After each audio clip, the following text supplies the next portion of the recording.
కరీంనగర్ ఆదర్శ నగర్ లో భారీ అగ్ని ప్రమాదం చోటు చేసుకుంది. ఈ రోజు ఘటన స్థలాన్ని మంత్రి పొన్నం ప్రభాకర్ పరిశీలించారు. అగ్ని ప్రమాద బాధితులను ఈ సందర్భంగా మంత్రి పరామర్శించారు.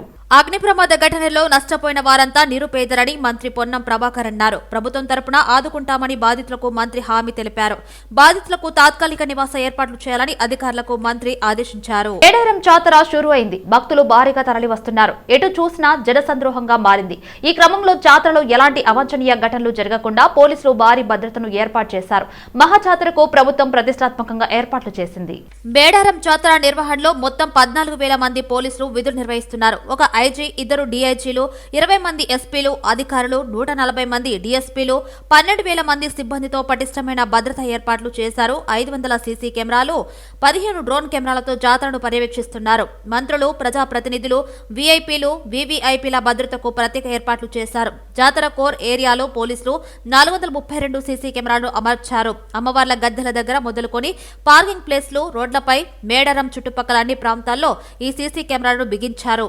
వాహనాలను, భక్తుల సంఖ్యను లెక్కించేందుకు సర్వేలెన్స్ కెమెరాలు, భద్రత కోసం 5 డ్రోన్ కెమెరాలను వాడుతున్నారు. వీటన్నింటినీ మేడారంలోని కమాండ్ కంట్రోల్ సెంటర్ కు అనుసంధానం చేశారు. కమాండ్ కంట్రోల్ సెంటర్ 24 గంటల పాటు పనిచేస్తుంది. ఇక్కడ 3 షిఫ్టుల్లో ఉద్యోగులు పనిచేస్తున్నారు. దీంతో ఇక్కడ ఏ చిన్న సంఘటన జరిగినా పోలీసులకు క్షణాల్లో తెలిసిపోతుంది. దుకాణాలు, గుడారాలు, గద్దెల వద్ద డాగ్, బాంబ్ స్క్వాడ్స్ తో తనిఖీలు చేస్తున్నారు. ఇందులో భాగంగా అనుమానితులను ప్రశ్నిస్తున్నారు. ట్రాఫిక్ ఇబ్బందులు తలెత్తకుండా పూర్తిగా 1 వే అమలు చేస్తున్నారు పోలీసులు. ఎంతో దూరం నుంచి అటువంటి భక్తులు కానీ, విఐపీలు కానీ ఎవరొచ్చినా వారిని స్మూత్గా డీల్ చేసి గౌరవంతో మరి ఆ ట్రాఫిక్ సమస్యల నుంచి అధిగమించే విధంగా అందరం కృషి చేయాలని శానిటేషన్ పెంచడం, డ్రింకింగ్ వాటర్ పెంచడం, బస్ స్టాండ్ ఏరియా పెంచడం, బస్సుల ఏరియా పెంచడం, లైటింగ్ పెంచడం, పార్కింగ్ ప్లేసెస్ పెంచడం, స్నానాలు చేసే ఏరియా పెంచడం, మీడియా పాయింట్ పెంచడం, రోడ్ల విస్తీర్ణం కూడా, కొత్త రోడ్డు కూడా కాలువపల్లి నుంచి అటు మంతిని మాదేపూర్ నుంచి వచ్చేటువంటి వాళ్లకు ఊరట్టం దాకా పెంచడం, బస్సులలో వచ్చేటువంటి వాళ్ళకు కూడా దిగంగానే ఇంగ్లీష్ మీడియం స్కూల్ దగ్గర దిగంగానే క్యూ లైన్లు ఉంటాయి. క్యూ లైన్ల నుంచి ఇక్కడ రావచ్చు. సంగారెడ్డి జిల్లా సంగీతంలో 2.5 కోట్లతో ప్రాథమిక ఆరోగ్య కేంద్రానికి వైద్య ఆరోగ్య శాఖ మంత్రి దామోదర్ రాజు నరసింహ శంకుస్థాపన చేశారు. రైతులు పార్టీలకు అతీతంగా సంఘంగా ఏర్పడి ఎత్తిపోతల పథకాన్ని సద్వినియోగం చేసుకోవాలని తెలిపారు. అదేవిధంగా 2,16,00,000తో బోగులంపల్లి ఎత్తిపోతల పథకం అదనపు గ్రావిటీ కెనాల్ పనులు ప్రారంభించారు. ప్రభుత్వం రైతుల సాగునీటి అవసరాల కోసం ఎత్తిపోతల పథకంను ఏర్పాటు చేసి ఇస్తుందని, ఆ ఎత్తిపోతల పథకం ఆలనా పాలన చూడాల్సిన బాధ్యత రైతులది అని అన్నారు. ఎత్తిపోతల పథకం ఆలనా పాలన చూడకుంటే ఎన్ని కోట్లు వెచ్చించినా ఎత్తిపోతల పథకమైనా నిరుపయోగంగా మారుతుందన్నారు. ఎత్తిపోతల పథకానికి సంబంధించిన రైతులతో సమావేశాన్ని ఏర్పాటు చేయాలని, అవసరమైతే తాను కూడా సమావేశానికి వస్తానని తెలిపారు. ఓ సొసైటీ ఏర్పాటు చేసుకొని సుమారు 6 గ్రామాలకు సంబంధించిన శివారు ఉంది. ఆ 6 గ్రామాలకు సంబంధించిన రైతులు కూర్చొని ఈ బొగులంపల్లి ఎత్తుపోల పథకానికి సంబంధించి ఒక కమిటీని ఏర్పాటు చేసుకొని ఓ చైర్మన్, ఓ ప్రధాన కార్యదర్శి, ఓ ఉపాధ్యక్షుడు, ఓ కార్యదర్శి, ఈ రకంగా మీరు బొగులంపల్లి ప్రాజెక్ట్ ని ఓన్ చేసుకోవాలి. ప్రతిసారి సర్కార్ వచ్చి మిమ్మల్ని ఆదుకోదు. సర్కార్ 18 కోట్లు పెట్టింది, 10 సంవత్సరాల జాప్యం జరిగింది. మళ్ళీ ఈరోజు కొత్తగా పైప్ లైన్ వేసి అన్నేసి మళ్ళీ మీకు పునరంకితం చేసినాము. కానీ మీకు కూడా బాధ్యత అనేది ఉండాలి. మాదేం పోయింది, మాకేం సంబంధం ఉన్నది, నీళ్ళు పంటలు వేసుకుంటాము లేదా ఇట్లనే ఉంటాము అంటే అది కర్మ. సో తక్షణమే 2 రోజులలో 3 రోజులలో మీరు కమిటీ చేసుకొని ఆ కమిటీ సభ్యులు ఈ 6 గ్రామాలకు సంబంధించిన రైతుల యొక్క సమావేశాన్ని ఏర్పాటు చేయాలి. 1,200 మంది రైతులు, రాజకీయాలకు అతీతంగా, పార్టీలకు అతీతంగా మీరు వ్యవసాయదారులు. మీరు వ్యవసాయానికి మూలమే మీరు వ్యవసాయదారులు, రైతులు అందరూ కూర్చునేసి ఒక సమావేశం ఏర్పాటు చేసుకుని ఇంకా మీకు పైప్ లైన్ అవసరం ఉన్నది, సుమారు 2.5 కిలోమీటర్ల పైప్ లైన్ అవసరం ఉన్నది. మేడారం సమ్మక్క సారలమ్మ జాతరకు ప్రభుత్వ సహకారంతో టీఎస్ఆర్టీసీ అన్ని ఏర్పాట్లు చేసిందని టీఎస్ఆర్టీసీ ఎండీ వీసీ సజ్జనర్ అన్నారు. భక్తుల సౌకర్యార్థం 6,000 ప్రత్యేక బస్సులను నడుపుతుందని తెలిపారు. ఆర్టీసీ బస్సులు అమ్మవార్ల గద్దెలకు అతి దగ్గరగా వెళ్తాయన్నారు. ఆర్టీసీ బస్సులో ప్రయాణించి సురక్షితంగా వనదేవతలను దర్శించుకోవచ్చని తెలిపారు. చారిత్రాత్మక మేడారం జాతరకు టీఎస్ఆర్టీసీ అన్ని ఏర్పాటు చేయడం జరిగింది. మనము గతంతో పోలిస్తే ఈసారి మనము దాదాపు 6,000 బస్సెస్ని మనము కేటాయించడం జరిగింది. ముఖ్యంగా ఈసారి మహాలక్ష్మి పథకం ఉండడంతో ఎక్కువ మహిళలు, ఆడపిల్లలు, థర్డ్ జెండర్ వాళ్ళు వస్తారని చెప్పి మనము అంచనాతోనే ఈసారి మన బస్సెస్ కావచ్చు, క్యూ లైన్స్ కావచ్చు, పార్కింగ్ ఫెసిలిటీస్ కావచ్చు, అకామిడేషన్ ఫెసిలిటీస్ కావచ్చు, అన్నీ కూడా మనం ఎక్కువ చేయడం జరిగింది. సో ప్రజలందరూ కూడా ఈసారి సమ్మక్క సారలమ్మ జాతరకు పెద్ద సంఖ్యలో వచ్చేసి ఆశీస్సుని పొందాలని చెప్పి కోరుతున్నాను. అదేవిధంగా అక్కడక్కడ కొన్ని బస్సెస్ మనము విడ్రా చేయడంతో కొంత బస్సెస్ కూడా తక్కువ ఉండొచ్చు. ప్రజలందరూ కూడా మా డ్రైవర్స్, కండక్టర్స్, మా సిబ్బందితో కూడా కోఆపరేట్ చేయాలని చెప్పి నేను మరి కోరుతున్నాను. ఈ జాతర వచ్చే భక్తులకు నేను తెలియపరిచేది ఏమంటే, మన బస్సెస్ ద్వారా వస్తే, మా బస్సెస్లో ప్రయాణిస్తే వాళ్ళు గద్దె దగ్గర దాకా పోవచ్చు. ప్రజలందరూ కూడా కోరుతున్నాను, మా టీఎస్ఆర్సీ బస్సులో ప్రయాణించి మీరు చాలా సంతోషంగా, సంభ్రమంగా మన దర్శనం చేసుకుని మీ తిరుగు ప్రయాణం మా బస్ ద్వారా పోవచ్చు. కూకట్పల్లి వివేకానంద డిగ్రీ పీజీ కాలేజ్లో సారంగు 2024 పేరుతో కల్చరల్ ఫెస్ట్ నిర్వహించారు. ఈ కార్యక్రమానికి ముఖ్య అతిథిగా మాజీ మంత్రి, బీజేపీ నాయకుడు ఈటల రాజేందర్ హాజరై కాలేజీ యాజమాన్యానికి, విద్యార్థులకు శుభాకాంక్షలు తెలిపారు. భారతదేశంలోని విద్యార్థులు చదువు, ఆటపాటల్లో చాలా స్పీడ్గా ఉంటారని ఈటల రాజేందర్ అన్నారు. విద్యార్థులు చదువు పూర్తి చేసుకుని దేశ అభ్యున్నతికి పాటుపడాలని సూచించారు. కరోనాకు ముందు ఇలాంటి ప్రోగ్రాంలు నిర్వహించే వాళ్లమని, కరోనా తర్వాత 2 రోజుల పాటు ఘనంగా కల్చరల్ కార్యక్రమాలు నిర్వహిస్తున్నామని కాలేజీ యాజమాన్యం తెలిపారు. ఈ కల్చర్ ప్రోగ్రాంలో విద్యార్థుల ఆటపాటలు విశేషంగా ఆకట్టుకున్నాయి. నరేంద్ర మోడీ గారు దేశానికి ప్రధానమంత్రి అయిన తర్వాత మీరు చూస్తూ ఉన్నారు, ఒకప్పుడు భారతదేశం అంటే థర్డ్ వరల్డ్ కంట్రీ,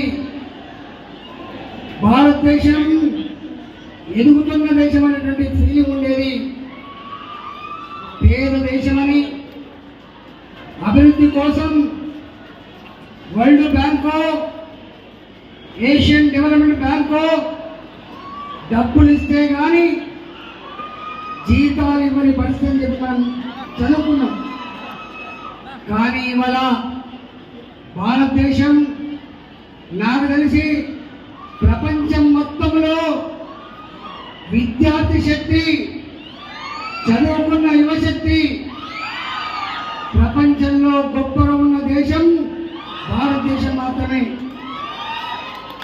కుటారి గారు చెప్పినా, అబ్దుల్ కలాం గారు చెప్పినా, ప్రపంచ చిత్రపటం మీద అక్కడక్కడ మోడీ గారు మాట్లాడినా, నా దేశం యువశక్తి కలిగిన దేశం, నా దేశంలో ఉన్న విద్యార్థులు చాలా క్వాలిటీగా ఉన్నారని చెప్తా ఉన్నాడు. అమెరికాలో వైద్యాన్ని అందించే డాక్టర్లు మా పిల్లలే. ఇవాళ ప్రపంచానికి సాఫ్ట్వేర్లో నైపుణ్యం ప్రదర్శించేది మా విద్యార్థులే. రేపటి ప్రపంచం మాదే, రేపటి భవిష్యత్తు భారతదేశాన్ని మాత్రమే చెప్పి చాలా సందర్భాలు మోడీ గారు చెప్తున్నారు. సంగారెడ్డి జిల్లా అమీన్పూర్ పోలీస్ స్టేషన్ పరిధిలో సైబర్ నేరాలు రోజురోజుకు పెరుగుతూనే ఉన్నాయి. భవానీపురంకు చెందిన ఓ ప్రైవేటు ఉద్యోగికి పార్ట్ టైం జాబు అంటూ ఫోన్కు వచ్చిన వాట్సాప్ మెసేజ్ వచ్చిందని పోలీసులు తెలిపారు. సైట్ నిర్వాహకులు అతనికి ఒక వాలెట్ ఐడి క్రియేట్ చేసి ఇచ్చారని అన్నారు. దీంతో ఆ ఉద్యోగి 15,37,000 చెల్లించారని తెలిపారు. సైబర్ నేరగాళ్లు కమిషన్ చూపెట్టారని, దీంతో ఆ కమిషన్ ఇవ్వాలని బాధితుడు అడిగారని పోలీసులు తెలిపారు. దీనిపై సైబర్ నేరగాళ్లు స్పందించకపోవడంతో డబ్బులు మోసపోయారని అన్నారు. అదేవిధంగా హెచ్ఎంటీ స్వర్ణపురి కాలనీకి చెందిన అడ్వకేట్ నకిలీ ఆన్లైన్ ట్రేడింగ్ తో 20 లక్షల రూపాయల 71,000 పోగొట్టుకున్నారని తెలిపారు. దీంతో 2 బాధితులు ఫిర్యాదు చేశారని అన్నారు. ఈ మేరకు కేసు నమోదు చేసుకుని దర్యాప్తు చేస్తున్నట్లు అమీన్పూర్ సిఐ నాగరాజు తెలిపారు. వాట్సాప్ లో మెసేజ్ వస్తుంది. ఆ మెసేజ్ లో రిప్లై ఇచ్చి మెసేజ్ లో లింక్ క్లిక్ చేస్తే టెలిగ్రామ్ ఛానల్లో యాడ్ చేస్తుంది. ఆ టెలిగ్రామ్ ఛానల్లో కమ్యూనికేషన్ జరుగుతూ టాస్క్లు కంప్లీట్ చేస్తే ఈజీగా ఇన్వెస్ట్ చేసిన మనీకి రిటర్న్స్ వస్తాయని చెప్పేసి ఫస్ట్ ఒక 2,000 రూపీస్ ఇన్వెస్ట్ చేయమని చెప్తారు. ఆ 2,000 రూపీస్కి ఒక 800 రూపీస్ కలిసి 2,800 రూపీస్ రిటర్న్ చేయడం, దాని తర్వాత ఒక 5,000 డిపాజిట్ చేయడం, దానికి అమౌంట్ రిటర్న్ చేయడం, అట్లా మినిమం ఫస్ట్ ఇనీషియల్గా చిన్న అమౌంట్ దగ్గర రిటర్న్ చేసి మంచి రిటర్న్స్ వస్తాయని చెప్పేసి ఒక నమ్మకం కలిగిస్తారు. ఆ నమ్మకంతో విక్టిమ్స్ అందరూ కూడా మోసపోయి పెద్ద అమౌంట్స్ డిపాజిట్ చేస్తూ పోతారు. ఆ పెద్ద అమౌంట్ డిపాజిట్ చేసినప్పుడు వేరు కారణాలు చెప్తూ, టెక్నికల్ రీజన్స్ అని, ఇన్కమ్ ట్యాక్స్ రీజన్స్ అని, ఇతరత్ర కారణాలు చెప్తూ ఆ అమౌంట్ హోల్డ్ అయినాయి. ఆ అమౌంట్ రావాలి అంటే ఇంకా మీరు అమౌంట్ డిపాజిట్ చేయాలని చెప్పేసి వాళ్ళని కన్విన్స్ చేసి ఎక్కువ అమౌంట్ డిపాజిట్ చేసే వరకు తీసుకెళ్తున్నారు. దయచేసి అందరికీ నా విజ్ఞప్తి ఏంటంటే ఎవరు కూడా ఇలాంటి ఫేక్ మెసేజ్కి, ఫేక్ వాట్సాప్ గ్రూప్స్కి, ఫేక్ టెలిగ్రామ్ గ్రూప్స్కి యాడ్ కావద్దు. ఇట్లాంటి ఫేక్ దాంట్లో ట్రేడింగ్ చేయొద్దు. ఏదైనా రికగ్నైజ్డ్ వాటిని మాత్రమే ట్రేడింగ్ చేయాలి. ఇలాంటి ఈజీ మనీ కోసం ఆశపడి ఎవరు కూడా మనీ పోగొట్టుకోవద్దని కోరుకుంటున్నాను. మరి 2 కేసులు కూడా నమోదు చేయడం జరిగింది. దాని మీద దర్యాప్తు చేస్తున్నాము. అదేవిధంగా ఏదైనా పొరపాటు ఇట్లాంటి సైబర్ క్రైమ్ జరిగితే ఇమీడియట్గా 1930 కాల్ చేయడము, సైబర్ క్రైమ్ పోర్టల్లో కంప్లైంట్ రిజిస్టర్ చేయడం చేయాలని చెప్పేసి విజ్ఞప్తి చేస్తున్నాం. తెలంగాణలో అవినీతి నిరోధక శాఖ లంచగొండి అధికారుల భరతం పడుతోంది. ఇటీవల హెచ్ఎండిఏ మాజీ డైరెక్టర్ శివబాలకృష్ణ లెక్కలు సరిచేసిన ఏసీబీ 2 రోజుల క్రితం గిరిజన సంక్షేమ శాఖ ఎగ్జిక్యూటివ్ ఇంజనీర్ జగజ్యోతిని వలవేసి పట్టుకున్నారు. నిజామాబాద్ లో పూర్తయిన పనికి బిల్లులు చెల్లించడంతో పాటు గాజుల రామారంలో జువైనల్ బాలుర వసతి గృహం నిర్మాణానికి సవరించిన అంచనాలు రూపొందించేందుకు లంచం డిమాండ్ చేసిన ఆమెను అధికారులు రెడ్ హ్యాండెడ్ గా పట్టుకున్నారు. లంచంగా తీసుకుంటున్న 84,000ను జగజ్యోతి నుంచి అధికారులు స్వాధీనం చేసుకున్నారు. అనంతరం ఆమె ఇంట్లో సోదాలు నిర్వహించారు. సోమవారం సాయంత్రం నుంచి నిన్న ఉదయం వరకు సోదాలు కొనసాగాయి. ఈ సందర్భంగా 65,50,000 నగదు, 1,51,08,175 విలువైన 3.639 కిలోల బంగారు నగలతో పాటు ఫ్లాట్లు, వ్యవసాయ భూములకు సంబంధించిన కీలక పత్రాలను స్వాధీనం చేసుకున్నారు. భూముల విలువను అంచనా వేస్తున్నారు. అంతేకాదా 2 తెలుగు రాష్ట్రాల్లోనూ ఆమెకు పెద్ద ఎత్తున ఆస్తులు ఉన్నట్టు గుర్తించారు. అంబర్పేటలో ట్రాఫిక్ పోలీసుల ఆగడాలు ఎక్కువయ్యాయని దుకాణదారులు మండిపడ్డారు. గల్లీలో ఉన్న షాపుల ముందు వాహనాలు పార్కింగ్ చేసుకుంటే వాహనాలను తీసుకువెళ్తున్నారని, షాప్ లో ఉన్న కుర్చీలను కూడా తీసుకువెళ్తున్నారని ఆవేదన వ్యక్తం చేశారు. చిన్న చిన్న వ్యాపారస్తులను ఇబ్బందులకు గురి చేస్తున్నారని వారు వాపోయారు. అంబర్పేట్ ప్రధాన రోడ్లో ఫ్లైఓవర్ నిర్మాణం, మరొక వైపు మూసీ నదిపై బ్రిడ్జి నిర్మాణ పనులు కొనసాగుతుండటంతో తమ కాలనీ రోడ్డుపై నుండి ట్రాఫిక్ డైవర్షన్ ఏర్పాటు చేయడంతో పలు ఇబ్బందులకు గురవుతున్నామని దుకాణదారులు వాపోయారు. జ్వరాలతో బాధపడుతూ తమ కాలనీలో ఉన్న హాస్పిటల్కు వచ్చిన రోగుల వాహనాలను కూడా తీసుకువెళ్తూ తీవ్ర ఇబ్బందులకు గురి చేస్తున్నారని మండిపడ్డారు. ఇప్పటికైనా ప్రజల ఇబ్బందులను గుర్తుంచుకొని పోలీసులు మెలగాలని కోరుతున్నారు. పోలీసులు మాత్రం ప్రత్యేక డ్రైవ్లు అధికారులు సూచన మేరకు చేపడుతున్నామని పేర్కొన్నారు. ఆపరేషన్ రోప్ లో భాగంగా రెడ్ బిల్డింగ్ నుండి భవానీ బుక్ స్టాల్ వరకు మా ఉన్నతాధికారుల యొక్క ఆదేశాల మేరకు రోప్ ఆపరేషన్ కండక్ట్ చేయడం జరుగుతుంది. అందులో భాగంగా ఎంక్రోచ్మెంట్ ఏదైతే అక్రమంగా పార్కింగ్ చేసినా గానీ, అక్రమంగా ఇన్స్టాల్ చేసినటువంటి అన్నిటిని కూడా తొలగించి వాటి మీద కేసులు చేయడం జరుగుతుంది.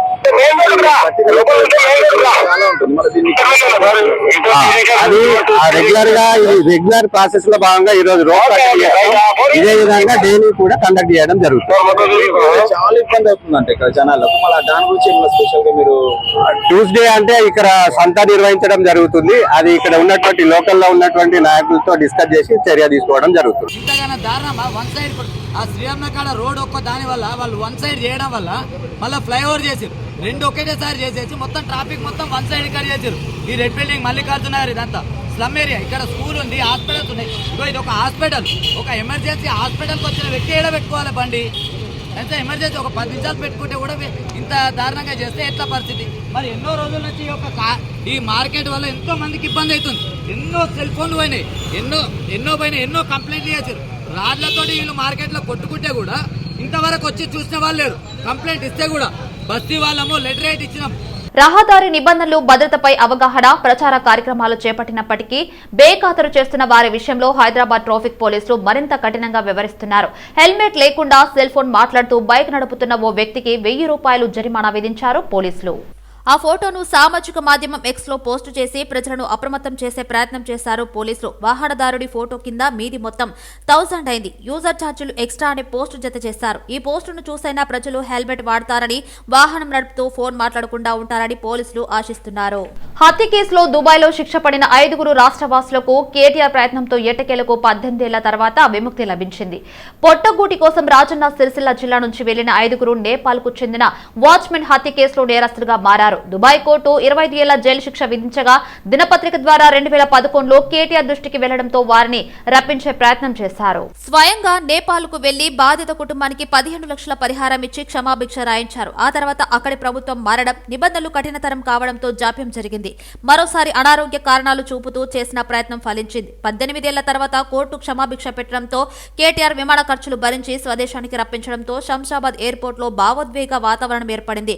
సిరిసిల్ల, రుద్రంగి, కోనరావుపేట మండలానికి చెందిన 4 స్వదేశానికి చేరుకోగా మరొకరు 2 రోజుల్లో రానున్నారు. విదేశీ వర్సిటీలో ప్రవేశాలకు అర్హతగా భావించే డ్యూలింగ్ లో పరీక్షలు మాస్ కోపింగ్ కు పాల్పడుతున్న 7 నిందితులను ఎల్బీనగర్ ఎస్ఓటీ పోలీసులు చిక్కారు. యాదాద్రి భువనగిరి జిల్లా చౌటుప్పల్ మండలం కైతపూర్ కి చెందిన ఓ వ్యక్తి గతంలో విదేశీ వర్సిటీలో ప్రవేశాల కోసం నిర్వహించే డ్యూలింగ్ పరీక్షల్లో అర్హత సాధించాడు. అతనికి ఆంగ్లంలో మంచి నైపుణ్యం ఉండటంతో హయత్నగర్ కు చెందిన 2 విద్యార్థులు అతన్ని సంప్రదించి డ్యూలింగో పరీక్షలు రాసేందుకు ఒప్పించారు. మీర్పేట హనుమకొండకు చెందిన 3 విద్యార్థులు ఈ డ్యూలింగో పరీక్ష రాయాల్సి ఉండగా వారితో ఒప్పందం కుదుర్చుకున్నారు. పరీక్ష ప్రారంభమవగానే అభ్యర్థులు తెర ముందు కూర్చొని పనిచేయని కీబోర్డు టైపు చేస్తూ సమాధానాలు ఇస్తున్నట్లు నటిస్తారు. అభ్యర్థి పక్కనే కూర్చున్న వ్యక్తి ఆన్లైన్ లో వచ్చే